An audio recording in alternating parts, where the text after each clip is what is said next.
Hey guys, welcome to Ramesh cooking channel. ಇವತ್ತು ಬಂದುಬಿಟ್ಟು ನಾನು ರುಚಿಕರವಾದ ಮುಲ್ಲಂಗಿ ಬೇಳೆ ಸಾರನ್ನ ಮಾಡಿದ್ದೀನಿ. ಇದಂತೂ ತುಂಬಾ ಟೇಸ್ಟಿಯಾಗಿದೆ, ಹಾಗೆ ಮಾಡೋದು ತುಂಬಾ ಸಿಂಪಲ್ ಆಗಿದೆ, ಹಾಗೆ ನಮ್ಮ ಆರೋಗ್ಯಕ್ಕೆ ತುಂಬಾ ಒಳ್ಳೆಯದು. ಮುಲ್ಲಂಗಿಯಲ್ಲಿ ನೀರಿನ ಅಂಶ ಜಾಸ್ತಿ ಇರೋದ್ರಿಂದ ಇದು ನಮ್ಮ ಆರೋಗ್ಯಕ್ಕೆ ತುಂಬಾ ಒಳ್ಳೆಯದು. ಹಾಗೆ ಹೇಗೆ ಮಾಡೋದು ನೋಡೋಣ ಬನ್ನಿ. ಹಾಗೆ ಯಾರೆಲ್ಲ ನಮ್ಮ ಚಾನಲ್ನ ಹೊಸದಾಗಿ ನೋಡ್ತಿದ್ದೀರೋ ಪ್ಲೀಸ್ ಸಬ್ಸ್ಕ್ರೈಬ್ ಮಾಡ್ಕೊಳ್ಳಿ. ಹಾಗೆ ಬೇರೆ ಬೇರೆ ಅಡುಗೆ ಬೇಕಂದರೆ ಪ್ಲೀಸ್ ಕಮೆಂಟ್ ಹಾಕಿ. ನಾನಿಲ್ಲಿ ಸಣ್ಣ ಸೈಜಿಂದು 4 ಮುಲ್ಲಂಗಿನ ತೊಗೊಂಡಿದ್ದೀನಿ. ಈ ಥರ ಕಟ್ ಮಾಡ್ಕೊಳ್ಳಿ ರೌಂಡಾಗಿ. ಈಗ ಒಂದು ಕುಕ್ಕರ್ನ ಹಿಡಿ, ಅದಕ್ಕೆ ನಾವು ಕಟ್ ಮಾಡಿ ಇಟ್ಕೊಂಡಿರುವಂತಹ ಮುಲ್ಲಂಗಿನ ಹಾಕ್ಕೊಳ್ಳೋಣ. ಇದನ್ನು ಈಗ 2ರಿಂದ 3 ಕಿತ ಚೆನ್ನಾಗಿ ವಾಶ್ ಮಾಡ್ಕೊಂಬನ್ನಿ. ವಾಶ್ ಮಾಡ್ಕೊಂಡು ಬಂದಮೇಲೆ ಅರ್ಧ ಲೀಟರ್ ನೀರನ್ನು ಸೇರಿಸ್ಕೊಳ್ಳಿ.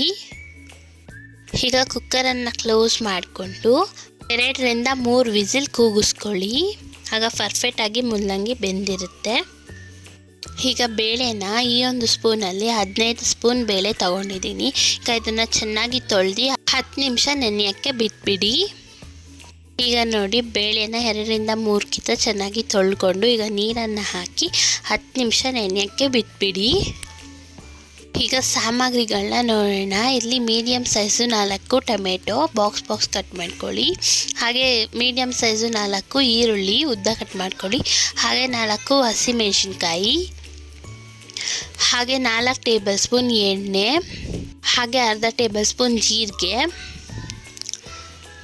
ತುಂಬ ಟೇಸ್ಟ್ ಕೊಡುತ್ತೆ. ಹಾಗೆ ಅರ್ಧ ಟೇಬಲ್ ಸ್ಪೂನ್ ಅರಿಶಿಣ, ಹಾಗೆ ಆಗಲೇ ನೆನೆಸಿಟ್ಕೊಂಡಿರುವಂತಹ ಬೇಳೆ. ಈಗ ಮಾಡೋಣ. ಈಗ ಒಂದು ಕುಕ್ಕರ್ನ ತಗೊಳ್ಳಿ, ಅದಕ್ಕೆ ಮೀಡಿಯಮ್ ಸೈಜ್ 4 ಉದ್ದ ಕಟ್ ಮಾಡ್ಕೊಂಡಿರೋ ಈರುಳ್ಳಿನ ಹಾಕ್ಕೊಳ್ಳಿ. ಈಗ ಅದಕ್ಕೆ ಮೀಡಿಯಮ್ ಸೈಜ್ 4 ಟೊಮೆಟೊನು ಸಹ ಹಾಕ್ಕೊಳ್ಳಿ.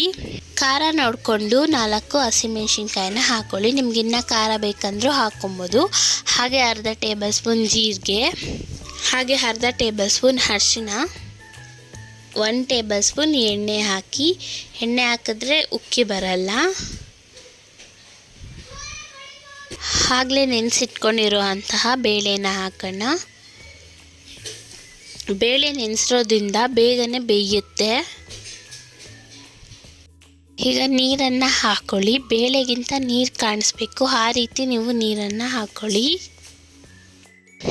ಈಗ ಕುಕ್ಕರನ್ನು ಕ್ಲೋಸ್ ಮಾಡಿಕೊಂಡು 3ರಿಂದ 4 ವಿಸಿಲ್ ಕೂಗಿಸ್ಕೊಳ್ಳಿ. ಆಗ ಬೇಳೆ ತುಂಬ ಚೆನ್ನಾಗಿ ಬೆಂದಿರುತ್ತೆ. ಈಗ ನೋಡಿ, 3 ವಿಸಿಲ್ ಆದ ನಂತರ ಕುಕ್ಕರ್ನ ಓಪನ್ ಮಾಡ್ಕೊಳ್ಳೋಣ. ಈಗ ನೋಡಿ, ಬೇಳೆ ಎಲ್ಲ ಚೆನ್ನಾಗಿ ಬೆಂದಿದೆ. ಈಗ ಇದನ್ನು ಸೌಟಲ್ಲೇ ಮ್ಯಾಶ್ ಮಾಡ್ಕೊಳ್ಳಿ. ನಿಮ್ಮ ಹತ್ರ ಮ್ಯಾಶರ್ ಇದ್ದರೆ ಮ್ಯಾಶರಲ್ಲೂ ಸಹ ಮ್ಯಾಶ್ ಮಾಡ್ಕೊಬೋದು. ಈಗ ನೋಡಿ, ಫುಲ್ ಕ್ಲೀನಾಗಿ ಬೇಳೆನ ಮ್ಯಾಶ್ ಮಾಡ್ಕೊಂಡು ಬಂದಿದ್ದೀನಿ. ಇದಕ್ಕೆ ಸ್ವಲ್ಪ ನೀರನ್ನು ಸಹ ಹಾಕ್ಕೊಬೋದು.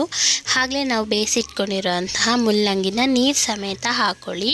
ಆಗ ಮುಲ್ಲಂಗಿ ಟೇಸ್ಟ್ ಅನ್ನೋದು ಸಹ ಇರುತ್ತೆ. ನೀವು ನೀರು ಚೆಲ್ಲಾಕ್ಬಿಟ್ರೆ ಮುಲ್ಲಂಗಿಯಲ್ಲಿರೋ ಅಂಶನೂ ಸಹ ಹೊಲ್ಟೋಗ್ಬಿಡುತ್ತೆ ಆ್ಯಂಡ್ ಟೇಸ್ಟು ಸಹ ಬರಲ್ಲ. ಅದಕ್ಕೆ ಈ ಥರ ನೀರು ಸಮೇತನೇ ಹಾಕ್ಕೊಳ್ಳಿ.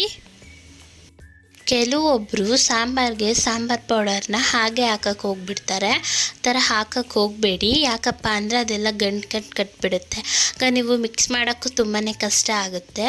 ಅದಕ್ಕೆ 1 ಗ್ಲಾಸ್ ತಗೊಂಡು ಇದಕ್ಕೆ 4 ಟೇಬಲ್ ಸ್ಪೂನ್ ಸಾಂಬಾರು ಪೌಡರ್ನ ಹಾಕ್ಕೊಳ್ಳಿ. ಇಲ್ಲಿ ನಾನು ಚಿಕ್ಕ ಸ್ಪೂನ್ ತೊಗೊಂಡಿದ್ದೀನಿ, ಅದಕ್ಕೆ 4 ಸ್ಪೂನ್. ಇಲ್ಲ ನಿಮ್ಮ ಹತ್ರ ದೊಡ್ಡ ಸ್ಪೂನ್ ಇದೆ ಅಂದರೆ ಅದರಲ್ಲಿ 2 ಸ್ಪೂನ್ ಹಾಕಿದ್ರೆ ಸಾಕು. ಈಗ ಇದಕ್ಕೆ ಸ್ವಲ್ಪ ವಾಟರನ್ನು ಹಾಕ್ಕೊಳ್ಳಿ.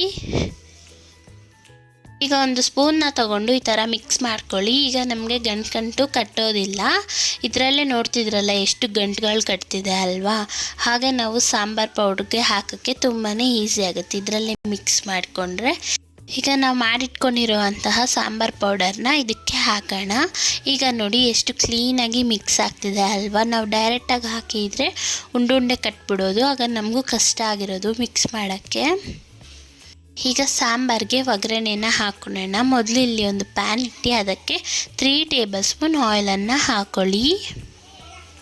ಆಯಿಲ್ ಚೆನ್ನಾಗಿ ಕಾದಿದ ನಂತರ ಅರ್ಧ ಟೇಬಲ್ ಸ್ಪೂನ್ ಸಾಸಿವೆನ ಹಾಕ್ಕೊಳ್ಳಿ. ಸಾಸಿವೆ ಚೆನ್ನಾಗಿ ಚಟಪಟ ಅಂತ ಅನ್ನಲಿ. ಈಗ 1 ಟೇಬಲ್ ಸ್ಪೂನ್ ಜೀರಿಗೆನ ಹಾಕ್ಕೊಳ್ಳಿ. ಜೀರಿಗೆ ಅನ್ನೋದು ನಮ್ಮ ಜೀರ್ಣಶಕ್ತಿಗೆ ತುಂಬಾ ಒಳ್ಳೆಯದು. ಸೊ ಅದಕ್ಕೆ 1 ಟೇಬಲ್ ಸ್ಪೂನ್ ಹಾಕ್ಕೊಳ್ಳಿ. ಈಗ ಅದಕ್ಕೆ 10ರಿಂದ 15 ಕರಿಬೇವಿನ ಸೊಪ್ಪು, ಹಾಗೆ 3 ಬ್ಯಾಡಗೆ ಮೆಣಸಿನ್ಕಾಯಿನ ಹಾಕ್ಕೊಂಡು ಫ್ರೈ ಮಾಡ್ಕೊಳ್ಳಿ. ಈಗ ನಾವು ಮಾಡಿಟ್ಕೊಂಡಿರೋಂತಹ ಸಾಂಬಾರಿಗೆ ಒಗ್ಗರಣೆನ ಹಾಕ್ಕೊಳ್ಳೋಣ. ಒಗ್ಗರಣೆ ಹಾಕೋದ್ರಿಂದ ಸಾಂಬಾರು ತುಂಬಾ ಟೇಸ್ಟ್ ಕೊಡುತ್ತೆ. ಒಗ್ಗರಣೆನೇ ಒಂಥರ ಟೇಸ್ಟ್ ಜಾಸ್ತಿ.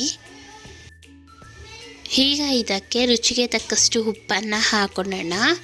ಉಪ್ಪು ಹಾಕ್ಕೊಂಡು ಒಂದು ಕಿತ್ತ ಮಿಕ್ಸ್ ಮಾಡ್ಕೊಳ್ಳಿ. ಈಗ ಇದನ್ನು 10ರಿಂದ 15 ನಿಮಿಷ ಕುದಿಯೋಕೆ ಬಿಟ್ಬಿಡಿ. ಆಗ ಸಾಂಬಾರು ಟೇಸ್ಟ್ ತುಂಬಾ ಚೆನ್ನಾಗಿರುತ್ತೆ. ಈಗ ನೋಡಿ ಚೆನ್ನಾಗಿ ಕುದೀತಿದೆ.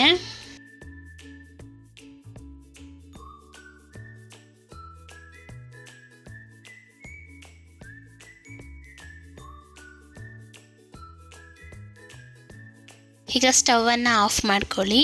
ಇಷ್ಟೇ ನೋಡಿ ಗೈಸ್, ಮುಲ್ಲಂಗಿ ಬೇಳೆ ಸಾರು ಮಾಡುವುದು ತುಂಬಾ ರುಚಿಯಾಗಿರುತ್ತೆ, ಹಾಗೆ ಆರೋಗ್ಯಕ್ಕೆ ತುಂಬ ಒಳ್ಳೆಯದು.